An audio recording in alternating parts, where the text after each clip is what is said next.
Okay, அடுத்ததாக நம்மளுடைய இந்த சிறப்பு சுற்றுக்கு வந்து பார்த்தீங்கன்னா மற்றொரு சிறப்பு விருந்தினர் வந்து கூப்பிட போகிறோம். இவர் ஒரு இசையமைப்பாளர். இன்றைக்கும் அவர் இசையமைப்பாளர் இருந்தாலும் இன்றைக்கும் ரஹ்மான் சாரோட ஒர்க் பண்ணிட்டு இருக்காரு. அண்ட் ரஹ்மான் சாரோடைய ஒரு ஆஸ்தான ஸ்டூடெண்ட் அப்படின்னு சொல்லலாம். ஒரு பெரிய கைத்தட்டலோட லெட்ஸ் வெல்கம் சந்தோஷ் தயாநிதி அவர்கள்.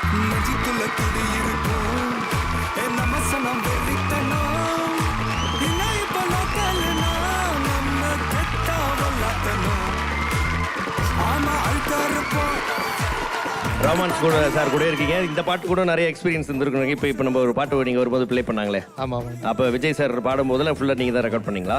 விஜய் சார் வந்து ரஹ்மான் சார் ஃபைனல் டேக் போகிறதுக்கு முன்னாடி ஒரு ரிஹர்சல் பண்ணணும்னு சொன்னார்.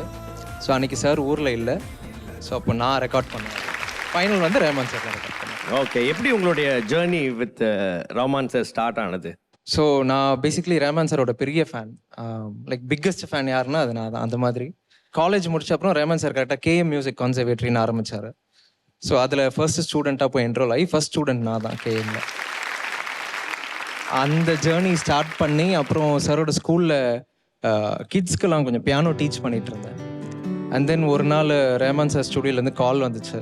அவங்க இன்ஜினியர் கால் பண்ணி இந்த மாதிரி இந்த வாய்ஸஸ்லாம் டியூன் பண்ணணும், சார் உன்னை வந்து இன்டர்னாக வர சொன்னாருன்னு சொல்லி கடல் படத்தில் போய் ஜாயின் பண்ணேன். ஸோ கடலில் வந்து நம்ம ஸ்டுடியோ அசிஸ்டண்ட்டாக இருந்து அப்புறம் ராஞ்சனா படத்தில் ப்ரோக்ராமராக ஜாயின் பண்ணி அப்புறம் இப்போ வரைக்கும் போயிட்டுருக்கு சார்.